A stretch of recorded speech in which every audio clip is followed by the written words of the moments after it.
2019. Nouvel ordre mondial. Je vais vous parler de la lettre d'Albert Pike. La lettre d'Albert Pike, la Syrie et le nouvel ordre mondial. Et nous revenons sur cette incroyable lettre rédigée en 1871 et qui refait actuellement parler d'elle.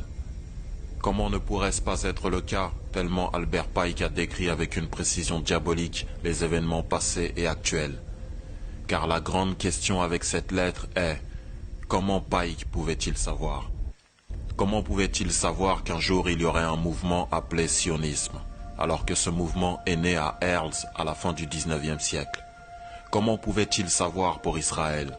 Comment pouvait-il savoir pour la révolution russe, le communisme, le nazisme, le déroulement des trois guerres avec une telle précision et un tel timing? Comment pouvait-il savoir? Personne ne peut savoir hormis Dieu. Et là, chers auditeurs, c'est la question fatale qui n'a qu'une seule réponse valable en 2019. Albert Pike savait. Albert Pike savait car personne ne pouvait prédire avec autant de précision ce qui allait se passer des dizaines d'années à l'avance. Personne, sauf les Illuminati. La précision de la lettre de Pike enlève toute possibilité de théorie du complot. Cette lettre est la confirmation pour les plus sceptiques qu'il existe bien un groupe nommé Illuminati. Elle vient appuyer des données historiques et empiriques qu'on possède sur eux. Ainsi, cette lettre explique 145 ans à l'avance la situation contemporaine au Moyen-Orient. Et par ricochet, elle nous permet d'entrevoir ce qui vient de se passer en Syrie. Des forces, colombes ou chapeaux blancs, s'opposent au plan de ces Illuminati. Mais à la fin, ils semblent toujours gagner. C'est du moins ce qui s'est passé jusqu'à présent. On peut faire une analogie remarquable entre la situation en Syrie et cette réalité. Des forces luttent pour la paix, mais elles finiront par être broyées par cette machine infernale que sont les Illuminati. Ce n'est qu'une question de temps. Les Illuminati existent depuis le XVIIIe siècle. Ils sont constitués des 13 familles les plus puissantes de la planète. Ce sont les premiers à avoir fait fortune par l'usure à une période cruciale du développement mondial. Le XVIIIe siècle est l'essor du commerce et depuis ils ont conservé et développé leur influence à partir de cet avantage décisif. On les retrouve de nos jours sous différents noms, JP Morgan, Goldman Sachs, etc. Ils sont à la tête des plus grandes banques et comme l'argent donne le pouvoir, à la tête des institutions majeures. Mayer Rothschild disait d'ailleurs « Donnez-moi le pouvoir de créer la monnaie et je me moque de qui fait les lois ». W.G. Carr explique comment fonctionnent les Illuminati. Les hommes qui constituent le pouvoir occulte derrière les affaires internationales et nationales sont les Illuminati. Ces lucifériens ont utilisé le sionisme et l'antisémitisme, le communisme et le fascisme, le socialisme et le capitalisme, égoïstes, pour faire progresser leurs plans secrets et amener un gouvernement mondial qu'ils ont l'intention de contrôler. La lettre d'Albert Pike est plus que l'exposition de leur plan pour cette domination mondiale en 2019. C'est la confirmation irréfutable que tout ce à quoi nous assistons fait bien partie d'une feuille de route ou d'un plan, écrit longtemps à l'avance par des forces maléfiques et impitoyables qui dominent l'humanité et cherchent à en prendre le contrôle définitif. Ils sont même prêts à sacrifier le petit peuple israélien qu'ils ont créé.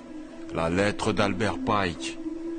Cette lettre du 15-08-1871 fut révélée par le Commodore William, né en 1895, mort en 1959, dans son livre « Pawns in the Game », des pions sur l'échiquier, édition canadienne éditée en 1954 par la National Federation of Christian Lovemen. Cet officier de marine canadien faisait partie de l'équipe formée par l'amiral britannique Sir Barry Domville, ancien chef de la Naval Intelligence, retraité en 1936 et plus tard incarcéré par W. Churchill comme antibellicite. Mais des deux défaites subies par la France, la militaire et sociale, profiteront à la fois les financiers cosmopolites et les disciples de Karl Marx. Tandis que les promoteurs du World Revolutionary Movement, Giuseppe Mazzini et son homologue nord-américain le général Albert Pike, dans leur lettre du 15-08-1871 traitant du schéma crise de guerre, révolution des trois guerres mondiales suivie des trois grandes révolutions qui doivent marquer le XXe siècle, Albert Pike 33e degré, grand commandeur du rite écossais du Sud, fonda sa propre obédience luciférienne, le New Reformer Pelagian Rite, destiné à appuyer le mouvement révolutionnaire mondial. Voici les révélations d'Albert Pike. 1. La Première Guerre mondiale devrait permettre aux Illuminati de renverser le pouvoir des tsars en Russie et de transformer ce pays par la mainmise du communisme athée. Les divergences naturelles attisées par les agents des Illuminati entre les empires britanniques et allemands devraient servir à fomenter cette guerre. Le conflit terminé, le communisme devrait se constituer et être utilisé pour détruire les autres gouvernements et affaiblir les religions. 2. La Deuxième Guerre mondiale devrait être fomentée en jouant sur les divergences entre fascistes et sionistes politiques. Cette guerre devrait permettre la destruction du nazisme et accroître la puissance du sionisme politique de façon à ce que l'État souverain d'Israël puisse s'établir en Palestine. Pendant la Deuxième Guerre mondiale, la puissance du communisme international devrait arriver au niveau de celle de la chrétienté tout entière. Arrivé à ce point, il devrait être contenu et mis en réserve jusqu'à son utilisation.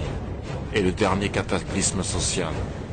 Quelle personne informée pourrait nier que Roosevelt et Churchill ont réalisé cette politique? 3. La Troisième Guerre mondiale doit être fomentée en utilisant les divergences que les agents des Illuminati attiseront entre les sionistes politiques et les dirigeants du monde musulman.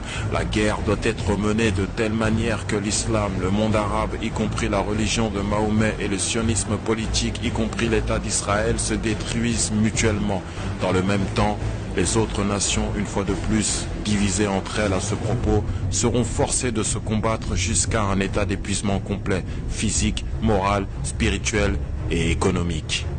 Le 15 août 1871, Pike disait à Manzini qu'après la Troisième Guerre mondiale, ceux qui aspirent à dominer le monde sans conteste provoqueront le plus grand cataclysme social que le monde ait jamais connu. Nous citons ces propres termes empruntés à la lettre cataloguée au British Museum Library à Londres. Nous lâcherons les nihilistes et les athées et nous provoquerons un formidable cataclysme social qui, dans toute son horreur, montrera clairement aux nations les effets d'un athéisme absolu, origine de la sauvagerie et du plus sanglant chambardement. Puis, tous les citoyens obligés de se défendre eux-mêmes contre la minorité révolutionnaire mondiale extermineront les démolisseurs de la civilisation. Et les masses déçues par la chrétienté dont les esprits déistes seront à partir de ce moment sans boussole, à la recherche d'un idéal, sans savoir vers quoi tourner son adoration, recevront la vraie lumière grâce à la manifestation universelle de la pure doctrine de Lucifer. Enfin révélée aux yeux de tous, manifestation qui suivra la destruction de la chrétienté et de l'athéisme simultanément soumis et exterminés en même temps. Général considéré comme l'un des plus grands francs-maçons, Pike a écrit quelques-uns des rituels et réécrit les autres de la franc-maçonnerie, et cela du 4e au 33e degré. Pike a occupé le poste tant envié de Pontiff of Universal Freemasonry et a été à sa tête durant les années 1870. Cet homme fut grand prêtre de l'église satanique et l'un des fondateurs du Ku Klux Klan. Albert Pike fonda en 1867 à Nashville l'ordre des chevaliers du Ku Klux Klan. Il fut le grand dragon et par conséquent le chef du Ku Klux Klan. Le KKK utilise aussi la croix de Malte comme emblème. On trouve à sa tête d'éminents francs-maçons. Il fut choisi par Mazzini pour prendre la tête des opérations illuminatiques en Amérique. Durant la période allant de 1859 à 1871, il mit sur papier les détails d'un plan fantastique qui devait lui permettre d'établir une véritable Bible dans les plus hautes sphères franc-maçonniques. Destiné aux adeptes de la secte initiés au plus haut niveau, il explique ses buts et façons d'y arriver. La force, dit-il, doit être blindée, dirigée contre la population, elle doit être managée. Pour cela, il faut employer la force économique, gérer l'intellect des masses, attaquer les institutions en place, travailler contre les religions en place. La force doit avoir un cerveau et une loi, les Illuminati. Pike aimait à dire que Lucifer est Dieu et que Jésus est contre Dieu. Il expliqua dans son ouvrage que pour mettre en place un tel système de contrôle, il fallait 3 guerres mondiales. Lors de la Troisième Guerre, beaucoup plus discrète et plus mentale, il n'y aurait plus qu'à lâcher les nihilistes et les athées en créant un formidable cataclysme social, en créant des désillusions dans la chrétienté et en mettant le monde dans un état permanent d'anxiété et de peur. Voici un extrait du discours de Pike du 4 juillet 1889, destiné aux membres du 32e degré du rite écossais. Nous vénérons un Dieu qui est en fait un Dieu compris sans superstition. Nous tous, initiés de haut grade, devons continuer à vivre notre religion dans la pureté de l'enseignement de Lucifer.